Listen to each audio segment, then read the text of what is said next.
కొన్ని సార్లు అది అపోహలు అవ్వచ్చు. కొన్ని సార్లు అవి ప్రాణాంతకంగా కూడా మారచ్చు. నేను మాట్లాడుతున్నాను ప్రత్యేకంగా మత్తివ్వడం గురించి. ఇది వినడానికి చాలా సింపుల్ సబ్జెక్టే అవ్వచ్చు. అంటే ఆపరేషన్ చేసే ముందు మత్తిస్తారు అన్నది మనం అర్థం చేసుకోవచ్చు. కానీ అపోహ అని ఎందుకు వాడానంటే ఆ పదం చాలా సార్లు మనం వింటూ ఉంటాం. ప్రెగ్నెన్సీ డెలివరీ అప్పుడు మత్తివ్వడం వల్ల నడునొప్పి వచ్చింది అని అనుకుంటాం. ఆ మత్తుకి నడునొప్పికి సంబంధం లేదని డాక్టర్లు మొత్తుకుంటున్నా సరే మనకు అది బాగా ఫిక్స్ అయిపోయిన పాయింట్.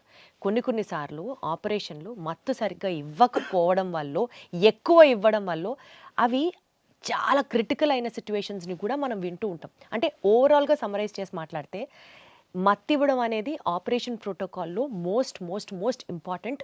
అండ్ అది కరెక్ట్గా ఒక డాక్టర్ ఎంత మోతాదులో మత్తు ఇవ్వాలి, దాని ప్రోటోకాల్ ఏంటి అనేది తెలిసి ఉండాలి. దాని మీద టోటల్ సర్జరీ అంతా ఆధారపడి ఉంటుంది. ఇవాల్టి ఎపిసోడ్లో అసలు ఈ మత్తు అనేది ఎందుకు ఇస్తారు, మత్తుకు సంబంధించి మనకున్నటువంటి భయాలు, అపోహలు వీటన్నిటిని తొలగించుకొని ప్రాపర్గా సబ్జెక్ట్ గురించి అర్థం చేసుకునే ప్రయత్నం చేద్దాం. మనతో పాటు మాట్లాడడానికి డాక్టర్ రవికాంత్ గారు ఉన్నారు. సార్ నమస్తే. నమస్తే సార్, అసలు ప్రెగ్నెన్సీ డెలివరీ అప్పుడు ఎస్పెషల్లీ వెన్నుపూస దగ్గర మత్తివ్వడం వల్ల జీవితాంతం వాళ్ళకి నడునొప్పి వస్తుంది అన్న మాట కరెక్టా కాదా? అక్కడి నుంచి స్టార్ట్ చేద్దాం సార్. వెన్నుపూసకి ఇంజెక్షన్ ఇవ్వటం వల్ల వచ్చే మత్తు అనేది ఎప్పటికీ ఉంటుంది అనేది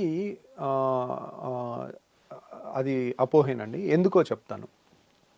యాక్చువల్గా మనం ఇచ్చే నీడిల్ అనేది చాలా సన్న నీడిల్, ఆల్మోస్ట్ 2-3 వెంట్రుకలు అంత సన్నగా ఉంటుంది కలిపితే. ఇప్పుడు లేటెస్ట్గా వచ్చేది ఇంకా సన్న. మా హాస్పిటల్ అయితే చాలామంది 20 గేజ్ అలా ఇస్తారు. మేము 26 అంటే సన్నటి నీడిలు, సన్నగా వెంట్రుక అంత సన్నగా ఉండే నీడిల్తో ఇస్తాం. కాబట్టి అంత సన్న నీడిలు ఇప్పుడు మామూలు సెలైన్ పెడతాం మేము, అదే 18 ఫ్రెంచ్ స్కేల్ అంటే చాలా లావు అనమాట. 18-20 ఫ్రెంచ్. నేను చెప్తుంది నడుముకి ఇచ్చేది మన హాస్పిటల్లో 26 ఇస్తాం. చాలామంది 24-22 కూడా ఇస్తారు. సో 24-22 ఈజీ ఇవ్వటం, 26 సన్న నీడిల్ కదా, కొంచెం డిఫికల్ట్, కరెక్ట్ ప్లేస్లో వెళ్ళటం కొంచెం కష్టం అవుతుంది. అంత సన్న నీడిల్స్తో ఇచ్చినా, ఈవెన్ 22-24తో ఇచ్చినా ఏమవుదు. ఒక ప్రిక్ ఇస్తాము, ఒక సూత్తో ఒకసారి గుచ్చి తీసేసినందువల్ల ఏం అయిపోదు. కాబట్టి అది అపోహేనండి. దానివల్ల పర్మనెంట్ నడునొప్పి రావటం అనేది అసలు అది ఫ్యాక్ట్ కాదు. బట్ ఈ అనస్థీషియా చుట్టూరా చాలా భయాలు ఉన్నాయి కదండి. ఒకవేళ ఎక్కువ ఇచ్చిన ప్రమాదమే, తక్కువ ఇచ్చిన పేషెంట్కి డిస్కంఫర్ట్ ఉంటుంది. How do we have to see this అండి? How important is the role of anaesthesia during a surgery? So anaesthesia అనేది చాలా ఇంపార్టెంట్ అండి. ఒక సర్జన్ కింద నేను ఎప్పుడు సర్జరీ గురించి నేను భయపడను. ఎందుకంటే ఐఎమ్ ఏ సర్జన్. ఒకవేళ సడన్గా బ్లీడ్ అయినా నేను కంట్రోల్ చేయగలుగుతాను అన్న కాన్ఫిడెన్స్ నాకు ఉంటుంది. సో నేను ఎప్పుడు భయపడేది అనస్థీషియా గురించి. అనస్థీషియా గురించి ఎంత డెప్త్లో చదివానంటే నేను, ఎందుకంటే ఒక ప్రైవేట్ హాస్పిటల్లో నేను ప్రాక్టీస్ స్టార్ట్ చేసినప్పుడు 250 కేజీల పేషెంట్కి నేను ఆపరేషన్ చేస్తున్నాను. అది పేపర్లో వచ్చింది. ఒక సీనియర్ ఎనస్థెటిస్ట్ ఫోన్ చేశారు. ఆయన పేరు గోపీచంద్ గారు. సో ఆయన ఫోన్ చేసి, ఆంధ్ర హాస్పిటల్లో ఉండేవాళ్ళు ఆయన చెప్పారు, ఏంటి రవి, ఇంత హై రిస్క్ కేసు చేస్తే ఏదన్నా అయితే అనవసరమైన బ్యాడ్ నేమ్ వస్తుంది కదా, ఎందుకు అట్లాంటివన్నీ చేస్తున్నావు, రిస్కీ థింగ్స్. సో ఇది సర్జరీ నువ్వు బాగా చేసినప్పటికీ కూడా అన్నీ బాగుండాలి కదా, ప్లస్ అంత పెద్ద 250 కేజీల పేషెంట్కి మత్తిచ్చి ఆపరేషన్ చేసి మళ్ళీ వెనక్కి తీసుకురావటం అనేది it's not a joke. So you are going beyond certain things, జాగ్రత్తగా ఉండు అని చెప్పారు. ఫోన్ చేసి చెప్పారు. అంటే ఆయన ఫోన్ చేసినప్పుడు నాకు చాలా మంచి అనిపించింది. ఎందుకంటే వీడు బాగుండాలి, వీడు యంగ్స్టరు, ఉడుకు రక్తం, మేమన్నీ 60-70 ఏళ్ళు దాటి అన్నీ చూస్తున్నాము, ఒడిదుడుకులు. ఒక రిస్కీ కేసు చేయకపోయినా పర్లేదు, లాంగ్ రన్లో నీకు గనుక అదే రోజు ఆ పేషెంట్కి ఏదైనా అయిందనుకోండి, నేను అన్ని మీడియా ఛానల్లో వస్తాను. ఇప్పుడు గుడ్ రాదు కానీ బ్యాడ్ వస్తుంది. బేరియాట్రిక్ సర్జరీలో కొత్తగా వచ్చిన సర్జరీలో ఏదైనా కానీ హైలైట్ అవుతుంది. ఇప్పుడు ఎవరన్నా అపెండిక్స్ బాగా వచ్చి పగిలిపోయి చీంబట్టి చావుబతుకులు వచ్చినప్పుడు ఆపరేషన్ చేసినప్పుడు పేషెంట్ చనిపోయినా అది న్యూస్ అవ్వదు. నడుచుకుంటూ వచ్చాడు, లావు, అది పెద్ద జబ్బే కాదు, అలా వదిలేసినా అయిపోతుంది. అలాంటి వాళ్ళకి ఆపరేషన్ అప్పుడు ఏదన్నా అయిందనుకోండి, ఎక్కువ ఆపరేషన్ కన్నా కూడా మత్తులోనే రిస్క్ ఎక్కువ ఉంటుంది. సో ఇంకా చెప్పాను నేను యాక్చువల్గా స్టార్టింగ్ సర్జరీస్లో అన్నిట్లో కూడా మత్తిచ్చే ప్రోటోకాల్ కాడ నుంచి అన్నీ డీటెయిల్డ్గా చదువుకుని, నేను ఎనస్థెటిస్ట్, వాళ్ళు కూడా ఫస్ట్ టైం ఇస్తా ఉన్నారు, అన్ని డీటెయిల్గా నేను బెల్జియంలో ట్రైన్ అయిన దగ్గర ఎనస్థెటిస్ట్తో మాట్లాడించి ఏ ప్రోటోకాల్ ఇవ్వాలి, ఏ మందు ఇవ్వాలి, ఎంత డోసెస్ ఇవ్వాలి, ఎలా చూసుకోవాలి అని సర్జరీ తర్వాత కూడా నేను అక్కడే పడుకుని ఉండేవాడిని. ఎందుకంటే ఆ రిస్కీ పేషెంట్స్కి ఆ ఒక్క రోజు మనం దగ్గర ఉంటే మన టైంకి ఏదైనా చేయాల్సినవి చేస్తే ఇంకా ఆ తర్వాత ఇప్పుడు అలా వేల సర్జరీలు చేసేసరికి ప్రోటోకాల్ స్ట్రీమ్లైన్ అయిపోయింది. ఇలా వస్తే ఇలాగే చేయాలి. ఈ ప్రోటోకాల్ ఎప్పుడైతే స్టాండర్డైజ్ ఆఫ్ ప్రోటోకాల్ అయిందో 1000 సర్జరీలు అయిన తర్వాత ప్రోటోకాల్ స్ట్రీమ్లైన్. ఇప్పుడు మా డ్యూటీ డాక్టర్ ఉన్నా ఆ ప్రోటోకాలే ఫాలో అవుతారు, నర్స్ ఉన్నా అదే ప్రోటోకాల్ ఫాలో అవుతారు, అది స్టాండర్డైజ్ అయిపోయింది. రీసెంట్గా జరిగిన మా ఫ్రెండ్కి జరిగిన ఒక ఇన్సిడెంట్ నేను చెప్తాను. మా ఫ్రెండ్ హీజ్ ఎ సర్జన్.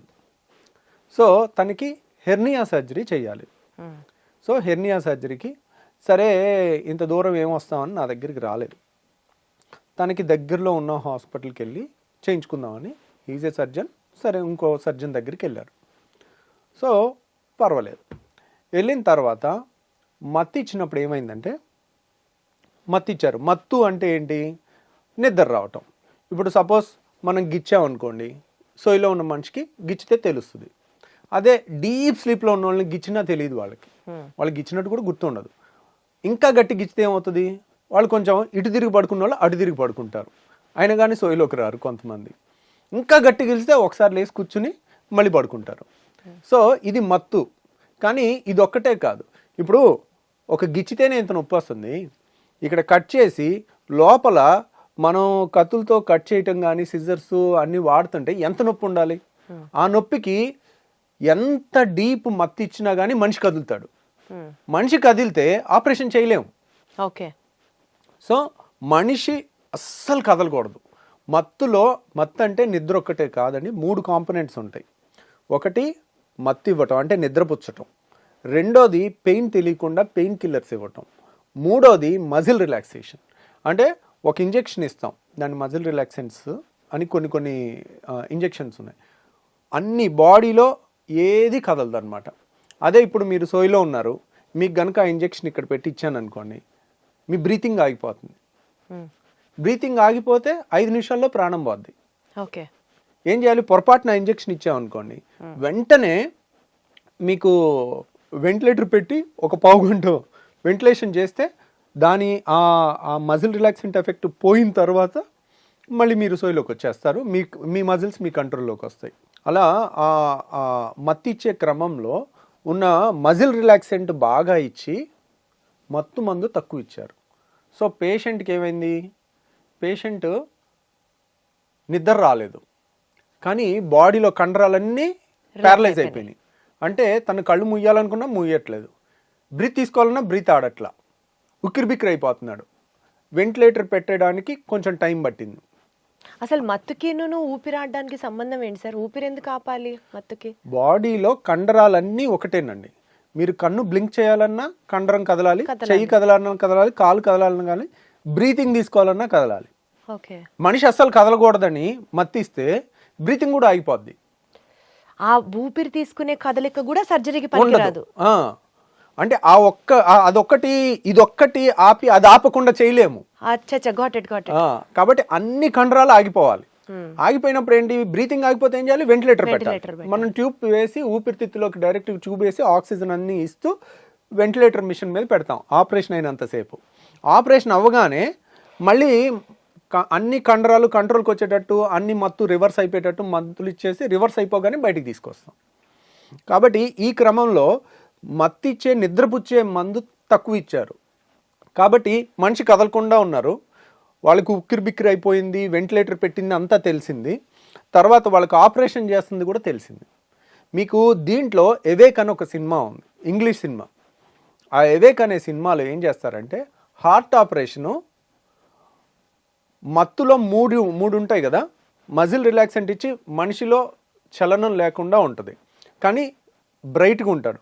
అలా సోయిలో ఉన్నప్పుడు డీప్ మత్తు ఇవ్వకుండా వాడికి ఆపరేషన్ చేస్తాడు కావాలని, కక్షతో చేసి హార్ట్ ఆపరేషన్. అది కూడా ఈ రంపంతో ఈ ఎముకని కట్ చేస్తారు, కట్ చేసి ఛాతీని చీల్చి హార్ట్ మీద ఆపరేషన్ చేసేది అంతా కూడా వాడికి తెలుస్తూ ఉంటుంది. వాడి మనసు అరుస్తూ ఉండేది కూడా ఎవేక్ అనే సినిమా మీరు చూడండి. సేమ్ అదే ఈ డాక్టర్కి జరిగింది. అంటే మత్తు సరిగ్గా దొరకలేదు, మజిల్ రిలాక్సెంట్ వచ్చింది, అదొక నరకం అనమాట. ఆ భయంకరమైన అమ్ము నేను చచ్చిపోతాను, నేను బతకనేమో, వీళ్ళు ఏమి చూసుకోవట్లేదేమో అనే వచ్చే ఆ టెన్షన్ ఉంటుంది చూడండి. ఆ టెన్షన్తో తర్వాత ఫోన్ చేశాడనమాట ఆపరేషన్ అయ్యాక. తను ఏమన్నాడంటే, నేను సర్జన్ని, ఏది ఆ పేషెంటే సర్జను, అయినా కానీ నా జన్మలో నేను ఎనస్థీషియా తీసుకోను, జనరల్ ఎనస్థీషియా తీసుకోవాల్సి వస్తే నేను చావునన్నా చేస్తాను కానీ ఎనస్థీషియా అయితే తీసుకోను అన్న నిర్ణయానికి వచ్చేసాడు. ఒకసారి అలా బ్యాడ్ ఎక్స్పీరియన్స్ వచ్చిన తర్వాత మళ్ళీ జన్మలో ఆ ధైర్యం చేయలేరు. సో నేను చెప్పదలుచుకుంది ఏంటంటే, సర్జరీ అనేది జీవితంలో ఒకేసారి జరుగుతుంది. సర్జరీలో ఒక 100-200 స్టెప్స్ పర్ఫెక్ట్ హార్మనీలో జరగాలి, పర్ఫెక్ట్ ప్రోటోకాల్లో జరగాలి. దాంట్లో చాలా ఎక్స్పీరియన్స్ ఉన్న వాళ్ళు కానీ, మంచి నాలెడ్జ్ ఉన్న 100కు 100 మార్కులు వచ్చినా కూడా సరిపోదు. అంటే 100కు 99% అంటే సరిపోదు. ఇప్పుడు పాస్ పర్సంటేజ్ 50, 51 మార్క్స్ వచ్చి పాస్ అయ్యి సర్జన్ అయిన వాళ్ళ చేతిలో మన చేతులు పెట్టలేం. ఎందుకంటే దీనికి 99 కావాలి. మన ఇంట్లో వాళ్ళకి సర్జరీ చేస్తున్నామంటే ఎలా ఉండాలి, అంత యాక్యురసీ ఉండాలి. అలాంటివి ఇది మన బాధ్యత. కొంచెం దూరం అయినా పర్వాలేదు, వెళ్ళటం, ప్రాపర్ ప్లేస్లో చేయించుకుంటే, when the entire protocol is properly designed, వాళ్ళకి మన హాస్పిటల్లో మత్తు అనేది ఒక స్వర్గంలాగా ఉంటుంది. అంటే గాల్లో తేలినట్టుంది అంటారు చూడండి, అట్లా ఉంటుంది. వాళ్ళకి మనం ఇవ్వగలిగింది సర్జికల్ పెయిన్ అనేది వన్ ఆఫ్ ద భయంకరమైన నొప్పి. ఒక మనిషిని చిన్న సూది గుచ్చుకుంటే విలవిల్లాడిపోతాం. అలాంటిది ఒక ఆపరేషన్ చేస్తున్నారు, కోస్తున్నారు అంటే వాళ్ళకి మనం పొట్టంతా కోసినా కానీ వాళ్ళకి అసలు ఎంత నొప్పి తెలియకుండా చేస్తాము. ఆపరేషన్ తర్వాత కూడా అంత నొప్పి తెలియకుండా చేయొచ్చు. సో మన హాస్పిటల్లో మత్తు అంత స్ట్రాంగ్గా ఉంటుంది. సో సరే, ఇక అయిపోయింది, ఏదో అయిపోయింది. కాకపోతే ఇది చాలామందికి తెలియదు. ఇలా నేను ఎంబీబీఎస్లో అయిపోయినప్పటి నుంచి ట్రైనింగ్లో ఉన్నప్పుడల్లా 3 నెలలకో 6 నెలలకో ఒకటి ఇలాంటి స్టోరీ వినేవాడిని. ఆపరేషన్ అయిపోయిన తర్వాత, డాక్టర్ గారు మీరు మాట్లాడుకుంది మాకు వినపడిందండి. ఒక పేషెంట్ ఇలాగేనండి, ఒక పేషెంట్ లావుగా ఉన్న పేషెంట్కి ఆపరేషన్ చేస్తున్నాడు సర్జన్ ఆపరేషన్ చేస్తున్నప్పుడు, అమెరికాలో జరిగింది ఇది, జరిగి ఆపరేషన్ చేస్తున్నప్పుడు కొంచెం లావు ఉండటం వల్ల, ఫ్యాట్గా ఉండటం వల్ల ఆపరేషన్ కష్టం అవుతుంది. బరువు ఉన్న వాళ్ళకి ఆపరేషన్ కష్టంగా ఉంటుంది. అయితే ఆ సర్జన్, ఇంగ్లీష్ సర్జన్ చేస్తూ ఇది ఇంత కష్టంగా ఉంది, చాలా స్ట్రగుల్ అవుతూ ఉన్నారు, అంత ఫ్యాట్ అడ్డొస్తూ ఉందని చెప్పి తను నోరు జారి ఫ్యాట్ అని ఒక అనకూడని వర్డ్ అన్నాడు. అనేసరికి ఆ టైంలో పేషెంట్కి ఇప్పుడు జరిగినదే జరిగింది. మజిల్ రిలాక్సెంట్ ఇచ్చున్నారు, పేషెంట్ కాన్షియస్ ఉన్నారు. డాక్టర్ సర్జన్ మాట్లాడుకుంది పేషెంట్కి వినపడింది. వినపడి ఆపరేషన్ అయిపోయాక బయటకు వచ్చిన తర్వాత కేసేసింది. సో ఎందుకంటే నన్ను ఇలా దూషించాడు, నాకు గుర్తుంది, ఖచ్చితంగా ఇది జరిగింది అంటే అప్పుడు ఒక కమిటీ లాగా వేసి ఇలా జరిగే అవకాశం ఉందని నిర్ధారించి వాళ్ళకి లైసెన్స్ క్యాన్సిల్ చేయటము, కాంపెన్సేషన్ చేయటం జరిగింది. So these are all awake cinema అని కానీ, లేకపోతే ఇలాంటి ఇన్సిడెంట్ కానీ, అంటే మనం ఏదో సర్జరీ అంటే ఏదో వెళ్ళారు 5 నిమిషాల్లో చేసేసారు వచ్చారు అనేది కాదు. దాని ప్రోటోకాల్స్ ఎంత స్ట్రాంగ్గా డిజైన్ చేశారు, ఎంత ఇంటెలిజెన్స్ డిజైన్ చేశారు. వాళ్ళు 50% పాసా, 80% పాసా, 90% పాసా, ఎంత బెస్ట్ అనే దాని మీద వెళ్తే అలాగే ఉండాలి. అంటే మళ్ళీ ఇక్కడ moral of this story is like, మళ్ళీ ఒక రెప్యూటెడ్, నమ్మకం ఉన్నటువంటి, బాగా ఎక్స్పీరియన్స్ ఉన్నటువంటి డాక్టర్ దగ్గరికే వెళ్ళాలి. ఏదో దగ్గరలో సర్జరీ అయిపోతుంది కదా, చుట్టుపక్కల ఉన్నారు కదా అనుకుంటే no, it's a big no. ఎన్ని లైఫ్ లెసన్స్ వింటున్నట్టుందా సార్ మీతో మాట్లాడుతుంటే. ఇవన్నీ చాలా చిన్న చిన్న అంశాలే, కానీ where we will be definitely negligent about and ప్రాణాల మీదకి తీసుకొస్తూ ఉంటాం అనమాట సిచ్యువేషన్. రైట్ సార్, ఇంకొక అవేకనింగ్ లెసన్ కోసం thank you so much. Thank you.